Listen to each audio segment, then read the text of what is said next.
What is up, duelists? Vespertine Fan 500 here with another video. I'm here with my co-host HirschyBar. He's another very talented player, very talented Edison player here in Denver.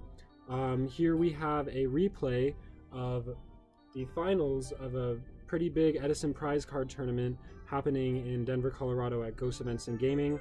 It is me, Zach, versus Gio in the finals. We are both frog players. Gio is a very powerful frog player, very, very good technical play.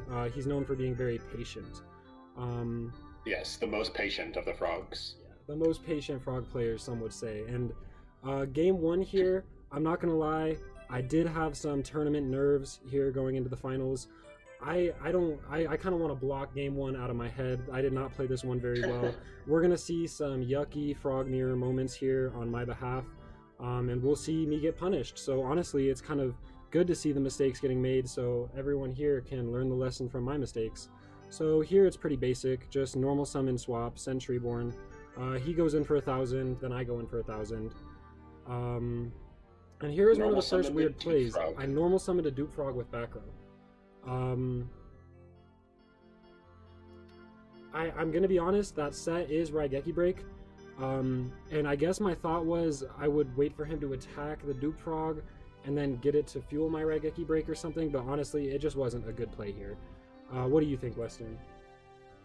I could see that if you did not have Treeborn access, where you summon the frog, set the Raigeki Break, knowing that he's going to swing into it, and then when it dies, you add Treeborn to your hand, and then you end phase Raigeki Break. But since both of your Treeborns are already in the graveyard, there wasn't a big need to do that. Because now you're using this Raigeki Break on a Neospatian, or not Neospatian, a Neos Alias, and that's definitely a wasted Raigeki Break. It's actually helpful for him to have heroes in the grave. Like, I want to be Raigeki Breaking the absolute zero, you know what I mean?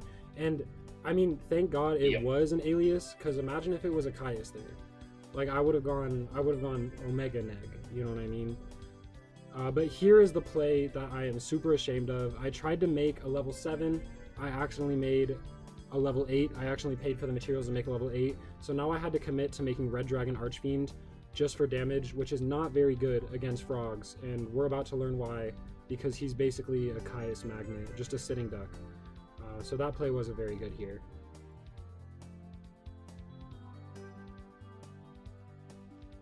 Yeah, so interesting that we're committing a synchro immediately when there was nothing on board, right? Because definitely, like, Junk Synchro is definitely a really big power play in the Frog Mirror match, so you definitely want to save that for, like, dealing with something on the board rather than just swinging in. Yeah, totally. So, yeah, 100%. definitely probably a little premature to use this, because, yeah, it was answered very swiftly by a Caius. So now, Zach, being the player on the bottom, we're definitely on the back foot here, needing to answer this Caius. Even if I'm ahead in life points, I am not ahead in card advantage. You can't see here. I think I have maybe like 3 cards in my hand. I'm pretty low on resources, and I will just tell you guys now, I do not have a Monarch to fight that Caius with, so we're about to see things get nasty. Game 1 is kind of like a Frog Mirror horror movie, I guess you could say. I did have the Fader to block it, but with nothing to use with the Fader just kind of sits there awkwardly. I mean, I guess at the very least, when Caius banish it, if another Caius were to banish it, I wouldn't take the burn damage, but it's not looking good for me here. And Gio is stabilized. He hasn't really had to do much. I've kind of been defeating myself in this game, to be honest. Mirror Force the Caius. See, like, I had to use a 1-of to deal with a Caius that I shouldn't have even played into in the first place, so... Just things to remember, frog duelists watching at home. Don't make this mistake. So we're spinning the deck, sending a swap, bounce, pass. Yeah, and I'm assuming that set is a dupe. There might have been reason to not set the Mirror Force, right? Because it would trade 1-for-1, and we already had the Fader up here to, like, block, potentially. So, yeah, totally. Yeah, I can definitely see, like, this first game. Oh, now we're econing a thing again. So I think we're definitely feeling the pressure this first game, and just kind of using the cards as we draw them, and probably just kind of feeling, or probably already feeling down bad about this game, and just trying to survive at this Yeah. point, right? I'm playing football. I'm fumbling here, y'all. I don't think I'm winning this game. I think as soon as Sangan is a card, even like usually it's not very good in the Frog Mirror. We both play Sangan in our main decks, and immediately we side that card out in the Frog Mirror. But here Sangan, because I can't punish it, just adds so much pressure. I know even if I deal with that Sangan, it's going to be a Substitute or a Junk Synchron, and we're about to see pretty closely or pretty soon that does become a Junk Synchron. And there's the Ryza there. He targets the back row, but I do have Dust Shoot. Dust Shoot's not saving me here. Unfortunately, you can't see his hand. Oh yeah. This is a cheap Amazon tripod here. And on the top of my head, I can't remember, but all I know is that I'm losing. I'm definitely losing this game, even if I'm ahead in life right now. Do you remember what you sent back at all? What I sent back? Off the top of my head, no. It's been a couple days. What I was annoyed about is that I couldn't hit what he searched off the Sangan. Like, he was going to search off the Sangan regardless, and so the Dust Shoot was kind of weak. And here he threatens to Ryza lock me, or Ryza lock any of my plays and go in for big damage. And the Dandelion adding random pressure. Yeah, this game's over. I think I scoop here. Yeah, so he bounces the Ryza. Like, if you are a Frog player, like, it's kind of hopeless for me here. Like, you can tell. I wonder if Geo has both dupes in his hand, because he just he Frog normal summons this dupe. So I wonder if he has both of them in his hand. He's just trying to get them out. Yeah, I wonder on the field. I wonder what that play. I wonder what that play was there. I mean, normal summoning dupe in the mirror is kind of a strange play, and I mean, I did it too. Maybe he was trying to style on me. He's like, "Oh, I'll kill you with your own play." But here, I don't think Geo did that. That's not a typical Geo thing to do. But yeah, here I make the Fraser Smith signed Caius. Yeah, the Fraser Smith signed Caius, and I make a horrible mistake. I should have just attacked the Swap Frog into the Dupe Frog, and then attacked the Caius into the swap, and then I realized I just lost here. I can't believe, as a Dream Frogs player, I made the mistake of realizing that I didn't think I had to attack the dupe. Like, that, it was just a bad game one. But here we're gonna see game two.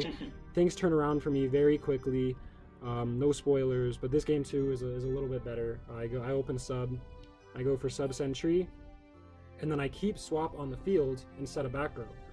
Now, if you're an experienced Frog player, you might be thinking what that back row is, and we're about to find out if you're correct in a couple seconds here. Oh, it was Water Art. Okay, there was a little lag on my end, but I did Water Art him, and I took his Substitute access, and I saw that he was not doing very well in his hand. He did not have a very good hand here. Here I bring out Vanity's Fiend, everyone's favorite card to see in the mirror, and then I try to choke him out, and I set 2 back row after I swing. Yeah, we see he doesn't have heavy, so now you can kind of freely set some back row here and protect the house, really, because he didn't have a soul exchange either. So this Vanity is absolutely going to put in some work right 100%. Now. I opened his hand, I saw he didn't have any outs, and I just sent it. This Vanity, and then the Kaiku there is a godsend. Like, Kaiku and Vanities, it looks like I'm a stun player right now. I'm playing like a stun player. I got no special summons, no banishing, and I'm going to take 2 from your grave for free every turn. Here, Frog players cannot deal with this kind of pressure if they don't have setup, and we're about to see that soon, because I don't think Geo even takes a single life point from me in this game. I just control the board with floodgates basically here in back row. Like, even this Stratos is not going to do much, because he knows he can't attack, because I have 2 back row. And I will say now, the back rows are Torrential Tribute and Dimensional Prison. So that Stratos would have been dealt with if he attacked. Yeah, looking pretty over for Geo here, after seeing what his hand was, so... Yeah, definitely. Yeah, you got the nice setup going, and you're able to sequence this well, where you're able to get the Vanity on the field first, and then... the Kaiku, because sometimes the Kaiku can be a little awkward if there's already a Dupe Frog on the field, so it was nice that you were able to, like, see his hand, get rid of his Frog access, play the Vanity, and then see that he didn't have an out to the Vanity, and also put the the Kaiku. The game was probably decided right there and then when Vanity and Kaiku hit the field together 100%. and he had no out. I saw so much of my side here. Game 3 is a pretty long game. We're going to be sitting here commentating for a little bit longer. He starts with Dust Shoot. My hand is weird. You can see I have Fishborg Blaster, Raigeki Break, Econ, Treeborn Frog, Solex, and Depriz. Of course he sends back the Treeborn Frog, and Fishborg Blaster is not good in this scenario here. He's gonna, I mean, he'll pay for the Raigeki Break, but it's not looking too good. My hand is not looking too good here. But Geo makes a weird frog opening play and just sets a back row here. And I'm not sure what the back row is. I mean, it's immediately when you see turn 2 set back row, you think Dust Shoot, right? But we're about to find out that that is not a Dust Shoot. It just sits there. So my thought process here is that maybe Geo bricked in this duel, and that we're both just bricked up right now. And I think that's funny. I like when that happens in Yu-Gi-Oh! So Raigeki Break, the first face down. Unfortunately, we don't get to see what it is when you Raigeki Breaked it. I can't remember off the top of my head. Yeah. I wish we could see it. You're right. Just this is our first time trying this recording thing here, so it's a little of a scuffed setup, but we try our best here. This is definitely an interesting frog mirror game where it's a lot of draw pass and not a lot happening. So you're right, you guys are both bricked up here. Very interesting to see that Geo, as far as I know, still does not have any reborn access or any frogs in general. So yeah, this is a very interesting game right now. Here he does a really cool play, if I remember correctly, when I normal summon the Dupe Frog. He activates MST. If this is the play here, I might be mistaken. But this is a pretty cool play that I wanted to take note of. Here I think he does it. He does it here. He activates the MST, baits out my back row, and then I chain Raigeki Break, and the back row is a Torrential, which makes the dupes miss timing here. Which is just nasty. Yes, that was a very good play by Geo. Yeah, very good play by Geo. When I watched it happen to me, I was like, dang, I just got styled on. That's how bad it was. Especially because you had to you drew both into those dupes, right? You hard drew into both of those dupes. So, yeah, thankfully I was had that salvage back-to-back here. turns, basically? I wanted to use the salvage to establish Substitute access if he did manage to deal with my dupes, like if it was Torrential. But because he made the dupes miss timing, I couldn't use the salvage for that, and I just had to use the salvage here to survive.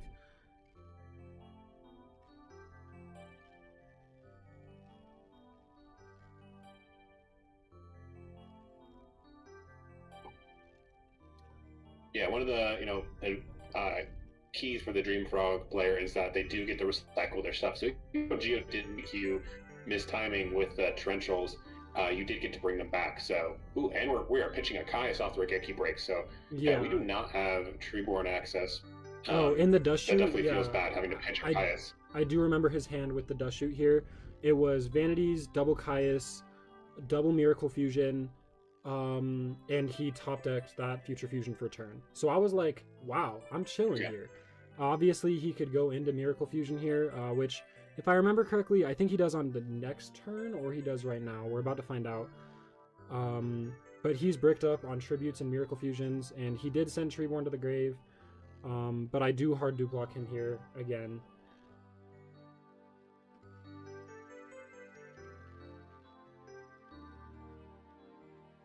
I mean, this is the perfect example of the we got dupe block at home, which when Dream Frogs is in a bad spot, you find yourself doing often, where you just kind of make your own homemade Substitute boards, whether it's dupe and uni, dupe and flip flop, or dupe frog in attack position here.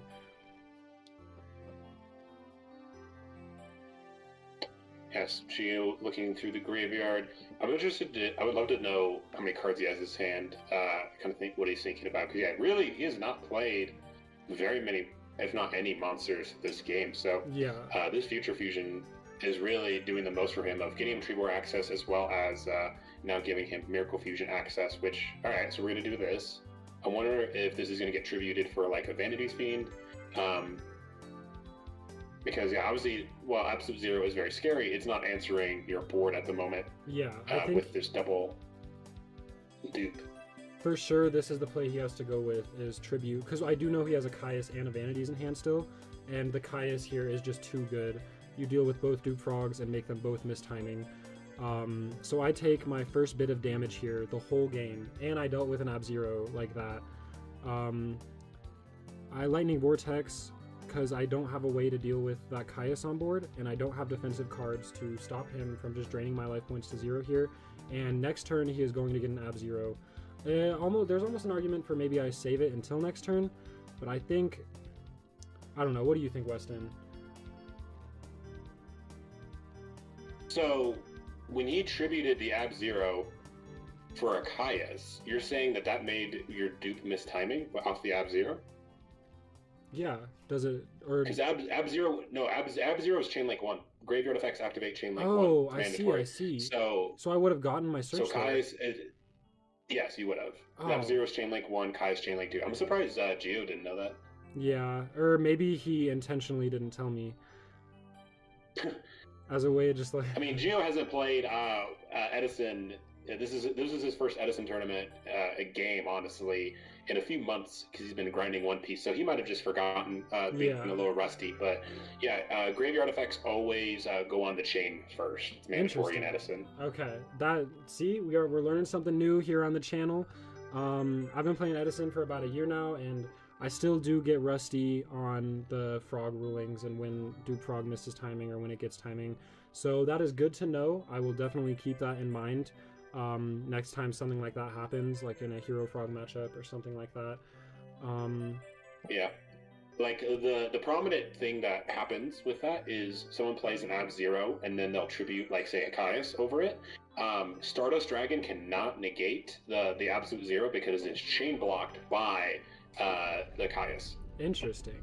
So here he heavy storms his own back row to destroy the Ab-Zero to deal with my board, and then he summoned the third Ab-Zero. So I've dealt with 3 Ab-Zeros. Thank God. I'm the luckiest Yu-Gi-Oh player alive, as y'all know. I Yu-Gi top deck level. I drew the Gores here to save my life. So thankfully Gores came in clutch here and protected me.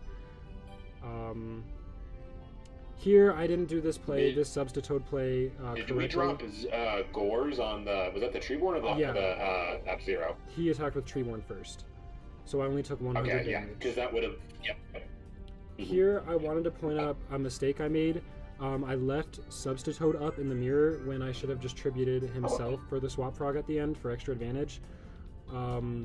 Just another thing, you don't want to, for frog players listening, you don't want to leave the Substitute up in the mirror, because if they have a ton of control spells, right? And if they manage to take control of that with an Econ or Brain Control, it could get nasty for you fast, especially with that Ab-Zero putting pressure. But here I've kind of managed to actually stabilize a little bit here.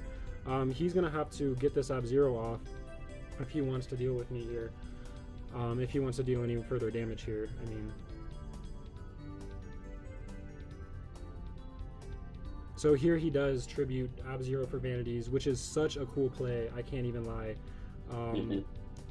And I drop down to 600, so we are climbing to the top to try and win this game. 600 to 5200 is a tall mountain to climb, but here I Soul Exchange and Tribute Set.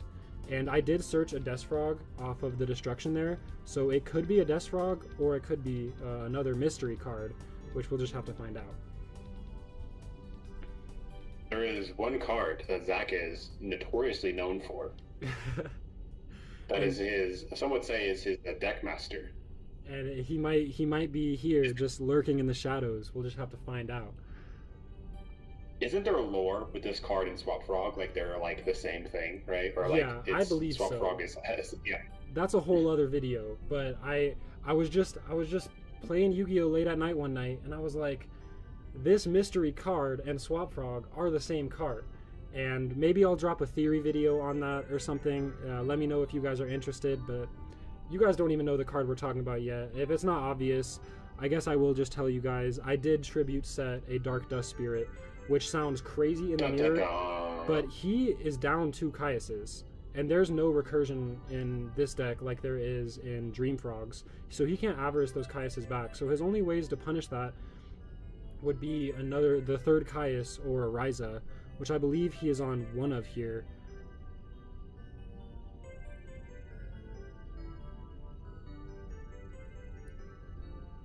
So here I test. I'm testing we've Gores. seen one Vanities, right? Not two? Yeah, we've seen one Vanities so far. Yeah. Just because of the nature of in which he drew his hand, in the cards he had to go through all Ab-Zeros and 2 of his Caiuses. So this is like it's playing as a different kind of deck, to be honest. No Ab-Zeros, and I feel like I can crawl back here. So here I make the decision to make Goyo Guardian here.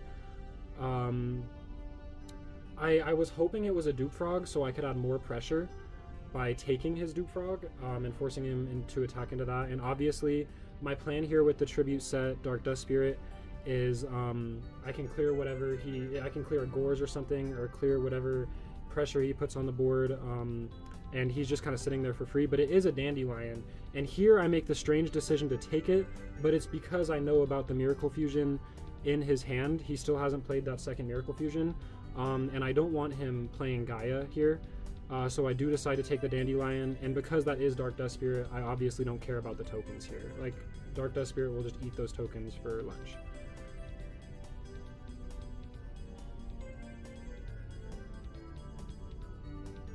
So he attacks his own Dandelion. I try to steal it from him, but he doesn't let me do that, and he gets 4 tokens here. Here is where, so I tested for Gores a turn earlier. He was smart and knew that the Dark Dust Spirit was the card that was set. Like, he knew, he didn't suspect it being a Dust Frog. Geo's pretty good with reads. But here I go for the kill shot. Like, if you don't have Gores here, I win. If you do have Gores here, I do lose though. I'm trying to think if there was any way I could play this differently. Like, I didn't attack the token, but there I just realized I lost. Like, Dark Dust Spirit was going to go back to my hand. Kaiku was just going to sit there. It's not looking good for me. So this Gores saves lives, people. So I actually just looked it up because I was just double checking. Even though you took the Dandelion, and since he had tokens on the field that are Earth, he can still Miracle Fusion with the token. Oh, interesting. So he could have still Miracle Fusion. So if you didn't take the Dandy, because he cleared it and then he got tokens on the field, right? Or yeah. Is that wrong? He cleared it and then he got 2 more. So he had 4 tokens on the field at the start before I went for the kill shot. Yeah, would that have been able to allow you to... I don't know, because you flipped Dark Dust Spirits, that wouldn't have mattered. Yeah. So I was just planning to go for the kill shot here.